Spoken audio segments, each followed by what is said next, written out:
Good morning students. तो आज हम लोग स्टार्ट करेंगे calculation of average comma RMS and form factor peak factor for different types of wave का तीसरा टाइप। जहाँ पे लास्ट दो वीडियोज में, पहले वीडियोज में हमने फुल स्क्वायर वेव फॉर्म पढ़ लिया था। दूसरे वीडियो में हमने पढ़ा था for full sinusoidal wave form. आज तीसरे वीडियो में हम लोग डिस्कस करेंगे for rectified half sinusoidal wave form. ठीक।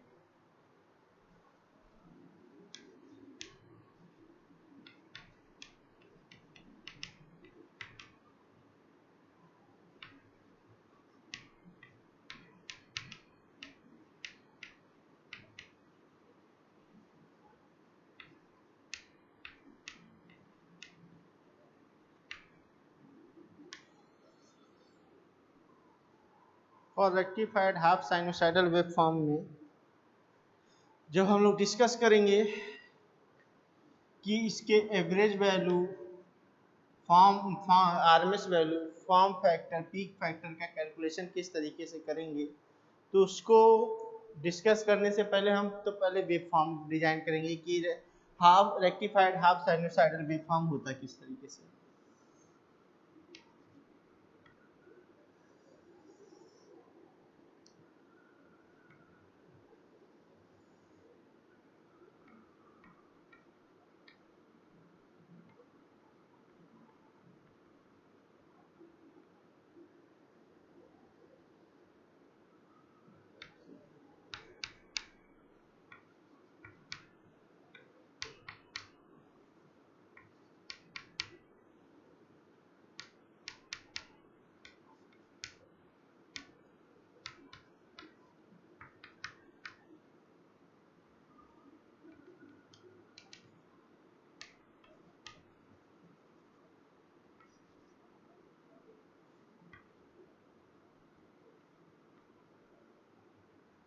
तो देखेंगे रेक्टिफाइड हाफ वेव साइनोसाइडल में क्या है कि ये एक्चुअली क्या होता है कि फुल साइनोसाइडल वेव फॉर्म की तरह होता है, लेकिन इसका एक हाफ साइकिल का होता है, रेक्टिफाइड होता है।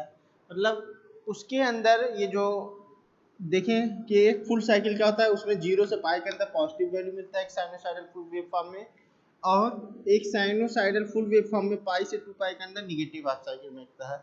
जब हम रेक्टिफाइड हाफ वेव साइकिल कहेंगे उसमें या तो पॉजिटिव हाफ साइकिल की वैल्यू क्या होगी, रेक्टिफाइड हो जाएगी, या तो निगेटिव हाफ साइकिल की वैल्यू रेक्टिफाइड, मतलब वहाँ पे जो वैल्यू दिखेगा वो 0 दिखेगा। तो 0 वाले पोर्शन को हम इस तरीके से डॉटेड लाइन से दिखाएंगे। ठीक, समझ में आ रहा है बात? क्या बताया जा रहा है कि जब भी हम रेक्टिफाइड हाफ वेव साइनोसाइडल की बात करेंगे तो उसमें क्या होता है, एक फुल वेव साइनोसाइडल में क्या होता है, पॉजिटिव हाफ मिलता है 0 से पाई के अंदर, और निगेटिव हाफ मिलता है पाई से 2 पाई के अंदर। ठीक, तो जब रेक्टिफाइड की बात करेंगे तो रेक्टिफायर क्या करता है, या तो पॉजिटिव वाले हाफ साइकिल को या तो निगेटिव वाले हाफ साइकिल को क्या कर देता है, वो उसको रेक्टिफाइड मतलब वहाँ पे वैल्यू उसकी क्या हो जाती है, 0 है। तो 0 वाले पोर्शन को हम लोग डायरेक्ट लाइन से दिखाते हैं वेव फॉर्म के रिस्पेक्ट में। ठीक, अब बात करेंगे कि जो वेव फॉर्म है उसका टाइप क्या है, साइनोसाइडल। तो साइनोसाइडल के लिए जो हमारा वेव के लिए इंस्टेंटेनियस इक्वेशन है उसको लिखेंगे, एक्सप्रेशन फॉर द, लिखेंगे एक्सप्रेशन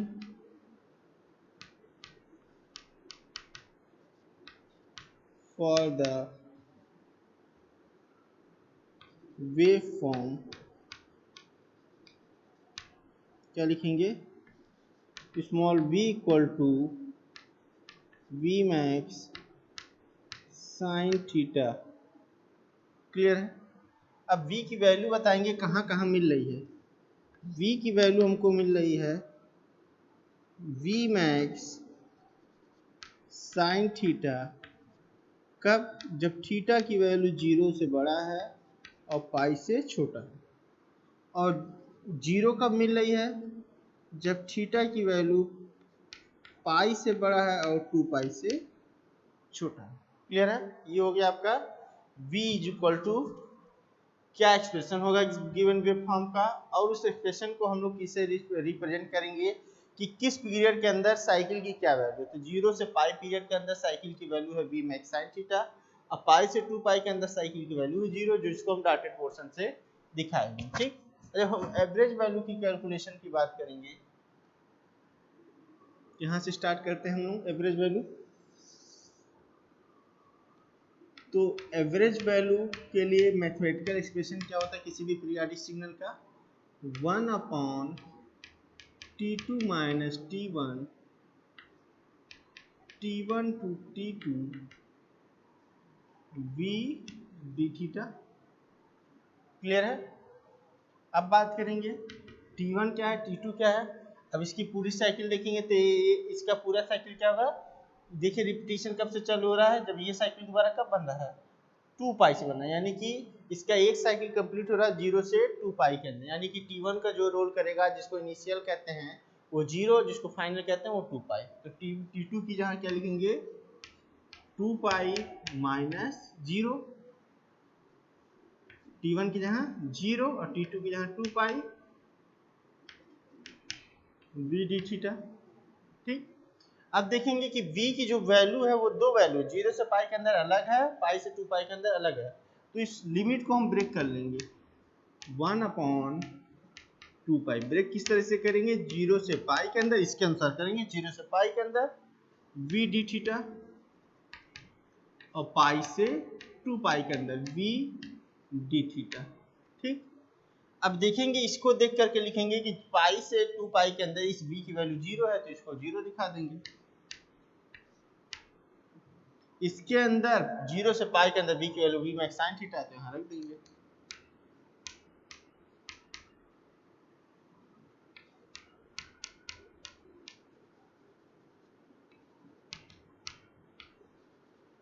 ठीक, अब आपको क्या करना है नेक्स्ट स्टेप में, V मैक्स बाहर लेना, साइन थीटा का इंटीग्रेशन कर लेना है।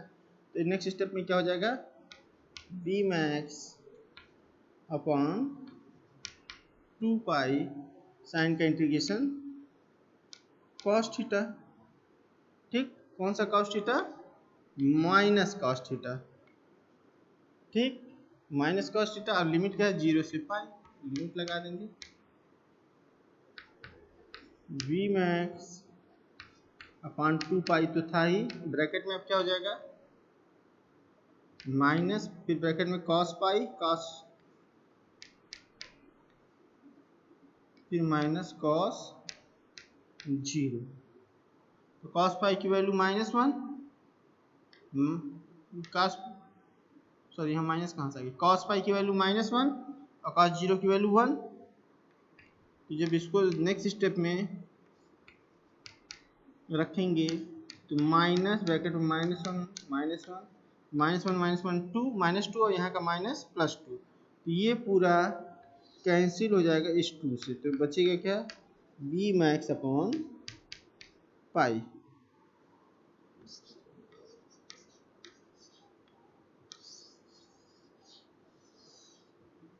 ठीक, ये क्या हो गया आपका एवरेज वैल्यू किसके लिए, half rectified half wave sinusoidal waveform.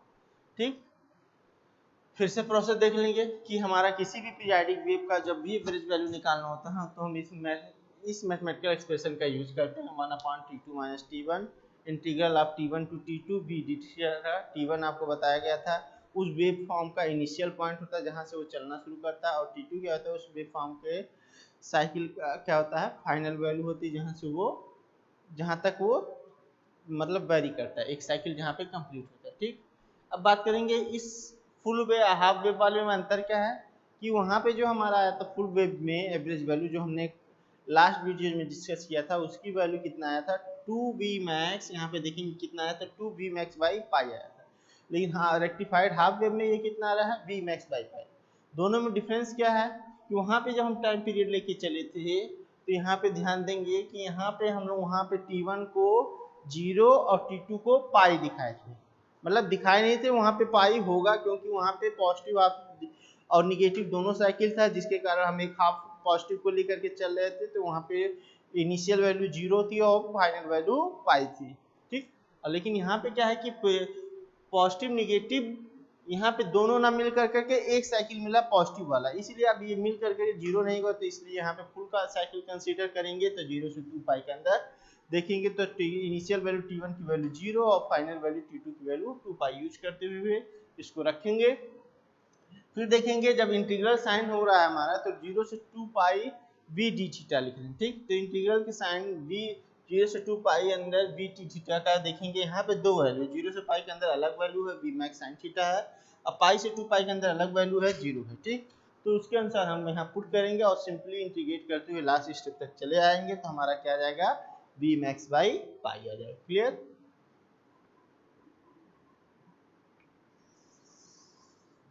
अब इसी तरीके से हम लोग आरएमएस वैल्यू की बात कर लेंगे।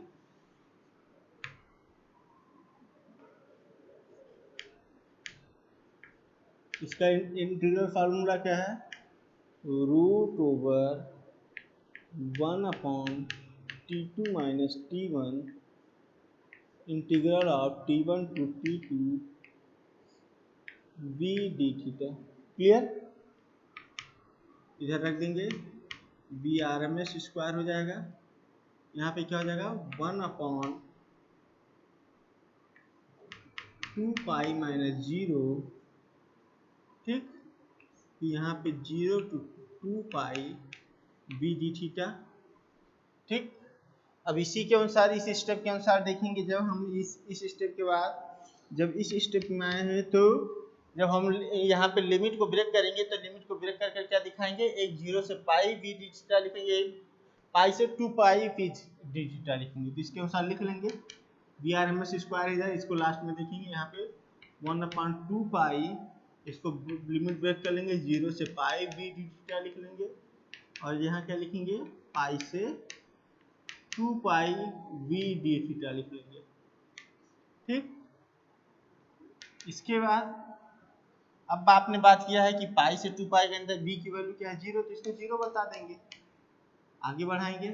अच्छा, यहाँ पे ये वी स्क्वायर डी थीटा है, तो यहाँ पे ये छूट रहा था, थोड़ा ध्यान देंगे। ठीक, यहाँ पे वी स्क्वायर था, V square D theta integral फार्मूले में। ठीक, अब आगे बढ़ाएंगे, जब 1/2 पाई इंटीग्रल साइन लगाएंगे 0 से पाई, यहाँ पे v के यहाँ क्या रखेंगे, V max sine theta, square है तो क्या हो जाएगा, V max square sine square theta D theta हो जाएगा, वी मैक्स स्क्वायर बाहर आ जाएगा, तो V max square upon 2 pi 0 से पाई, और साइन स्क्वायर थीटा को बदलेंगे 1 माइनस कॉस 2 थीटा बाई 2 से डी थीटा। ठीक, 2 बाहर आ जाएगा, तो नेक्स्ट स्टेप में क्या हो जाएगा, V max square upon 4 pi. Clear है, 4 पाई। अब ये इंटीग्रल साइन किस पे लगाएंगे, 0 से पाई 1 डी थीटा लिखेंगे, माइनस 0 से pi cos 2 theta D theta लिखेंगे। ठीक, क्लियर है। नेक्स्ट स्टेप में हमको क्या करना है, V max upon 4 pi, next step में 1 का थीटा, 1 का इंटीग्रेशन थीटा के रिस्पेक्ट में theta 0 to pi cos 2 theta का इंटीग्रेशन 1/2 साइन 2 थीटा 0 से पाई। ठीक, ये हो गया। इसके बाद अब हम लोग क्या करेंगे,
तो हम लोग बात कर रहे थे कि वी मैक्स अपान 4 पाई और यहाँ पे 1 का इंटीग्रेशन आ गया था थीटा लिमिट 0 टू पाई और इसका cos 2 थीटा का इंटीग्रेशन sin 2 थीटा बाई 2 इसके पे लिमिट 0 टू पाई।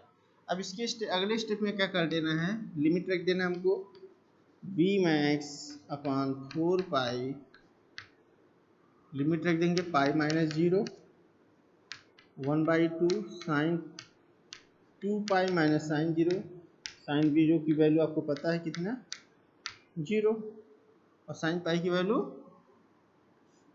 भी 0। यहाँ पे क्या आ जाएगा, साइन पाई की वैल्यू भी 0 और साइन 0 की वैल्यू भी 0, तो यहाँ पे क्या बचेगा, पूरे इस ब्रैकेट से, इस पूरे ब्रैकेट से पाई बचेगा, कितना हो जाएगा v max upon 4 pi into pi. अच्छा यहाँ पे स्क्वायर था, यहाँ पे देखिए थोड़ा छूटता चला आ रहा है, ये v मैक्स स्क्वायर अपान 4 पाई, इस अगले स्टेप में भी v मैक्स स्क्वायर अपान 4 पाई, यहाँ पे भी v मैक्स स्क्वायर अपान 4 पाई, तो पाई से पाई क्या हो जाएगा, कैंसिल आउट हो जाएगा। तो नेक्स्ट स्टेप में ये क्या बचेगा, v मैक्स स्क्वायर अपान 4, इस साइड में क्या है V R M S square, तो वी आर एम एस से बराबर क्या हो जाएगा, V R M S is equal to हो जाएगा वी मैक्स बाई 2। इस तरीके से हम आर एम एस वैल्यू का भी कैलकुलेशन कर लेंगे। ठीक, तो आर एम एस वैल्यू के कैलकुलेशन में क्या क्या करना है, क्या ध्यान देना है कि एक फुल वेव साइनोसाइडल में हमने आरएमएस वैल्यू कितना निकाला था, हमने आरएमएस वैल्यू एक फुल वेव साइनोसाइडल साइकिल में निकाला था आपका कितना, v मैक्स अपान √2 निकाला था। लेकिन एक हम लोग जब रेक्टिफाइड हाफ वेव साइनोसाइडल की बात करेंगे तो उस केस में जो आरएमएस वैल्यू आ रहा है वो कितना आ रहा है, v मैक्स बाई 2। तो इस चीज़ों का ध्यान देना होगा, ऐसा नहीं है कि दोनों अगर साइनोसाइडल है तो फुल के लिए बात करें या हाफ के लिए बात करें तो दोनों सेम आएगा, ऐसा कुछ नहीं है।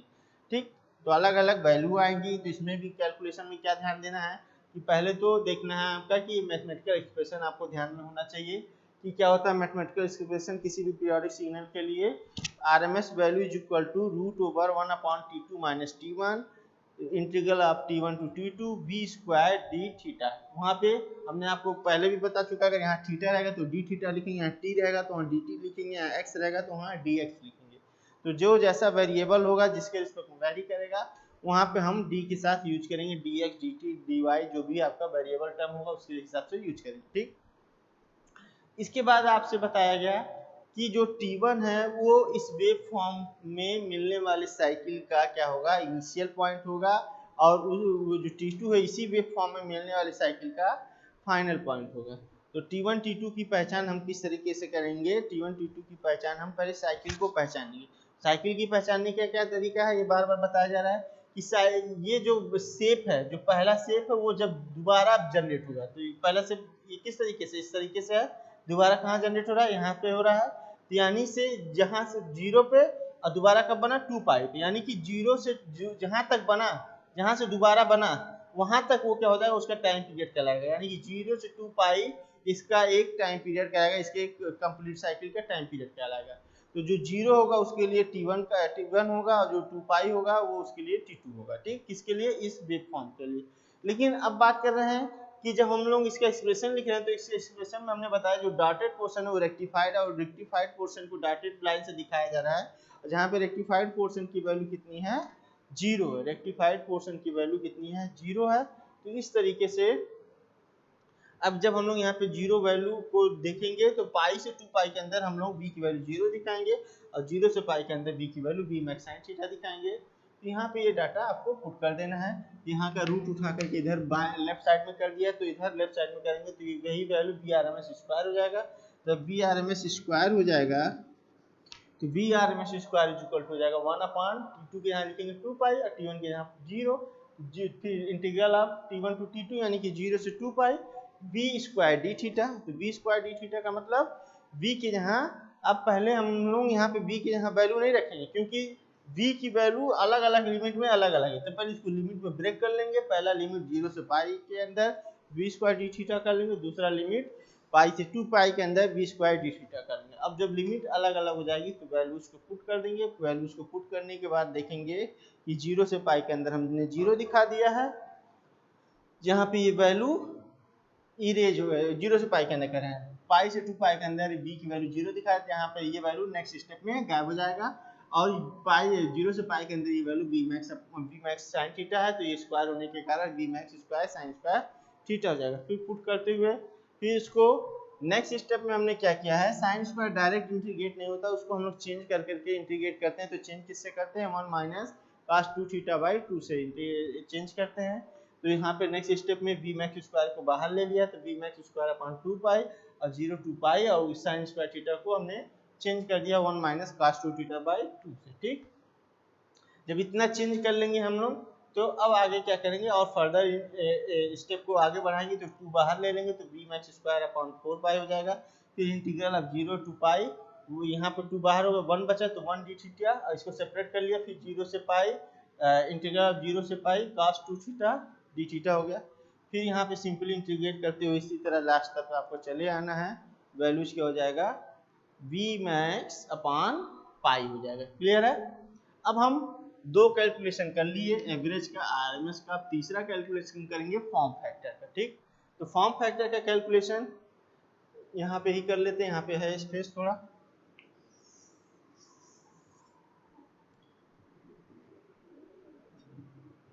ये आपका तीसरा पॉइंट है, ये आपका दूसरा पॉइंट था आरएमएस वाला, और एवरेज वाला ये आपका पहला पॉइंट था।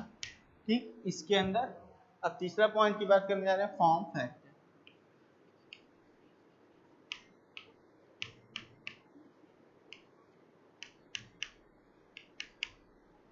फॉर्म फैक्टर, फॉर्म फैक्टर को हम लोग किससे डिनोट करते हैं, फॉर्म फैक्टर को डिनोट करते हैं केएफ से। ठीक, फॉर्म फैक्टर को किससे प्रदर्शित किया जाता है, केएफ से। इसका डिफिनीशन आपको क्या बताया गया था, it is defined as the ratio of RMS value to the average value.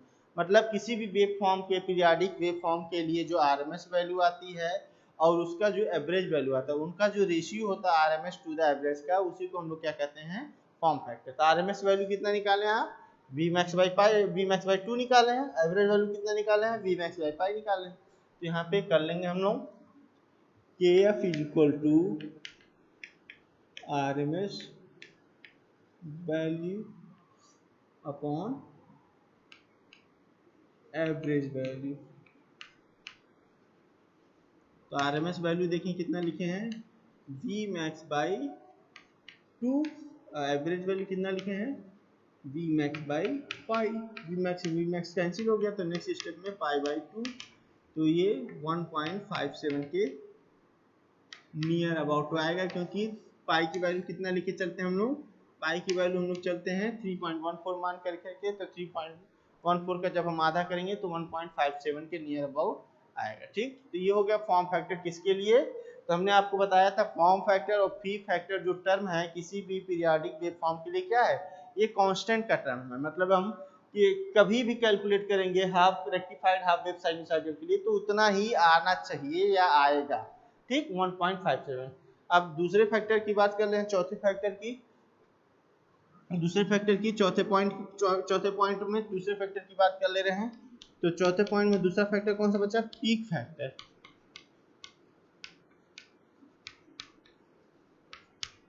Peak factor, तो पीक फैक्टर को हम लोग किससे डिनोट करते हैं, केपी से। ठीक, पीक फैक्टर को डिनोट करते हैं हम लोग केपी से। तो केपी से जब डिनोट करते हैं तो बात करेंगे इसके डिफिनीशन की। तो इसका डिफिनीशन क्या है, it is defined as the ratio of,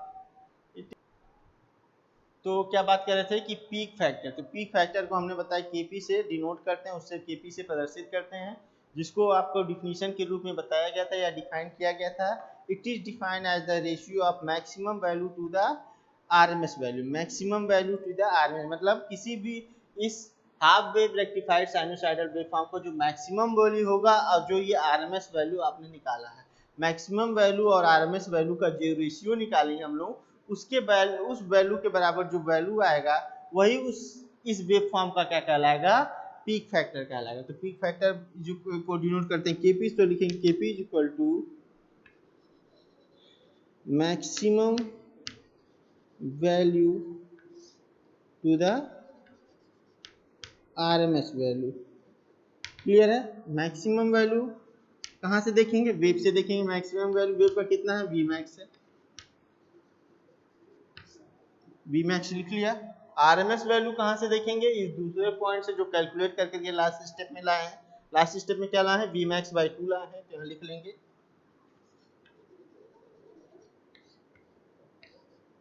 V max से वी मैक्स हम लोग क्या कर देंगे, कैंसिल कर देंगे, तो नेक्स्ट स्टेप में केपी इज इक्वल टू आ जाएगा 2। ठीक, तो पीक फैक्टर को भी आपको बताया गया है कि किसी भी पीरियोडिक सिग्नल के लिए, वेव फॉर्म के लिए क्या होता है, ये सारे टर्म क्या होते हैं, एज ए कांस्टेंट टर्म की तरह होते हैं। तो ये हम कभी भी रेक्टिफाइड हाफ वेव साइनोसाइडल के लिए कैलकुलेशन करेंगे या पूछा जाएगा या निकालेंगे तो हमेशा पीक फैक्टर 2 ही आएगा। और आरएमएस वैल्यू कितनी होगी, वी मैक्स बाई 2 होगी, और फॉर्म फैक्टर कितना निकल के आएगा, 1.57 निकल के आएगा। ठीक, तो इस तरीके से हमको इन सारी चीज़ों का कैलकुलेशन करना है, average value, RMS value, form factor और peak factor, different types of wave में। तो डिफरेंट टाइप्स ऑफ वेव में आज हम लोग पढ़ रहे हैं तीसरा वेव, कल बात करेंगे चौथे वेव का। तब तक आप लोग एक बार देखते रहें इसको।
तो इस तरीके से हम लोग इस वेव फॉर्म का पूरा देख लिया।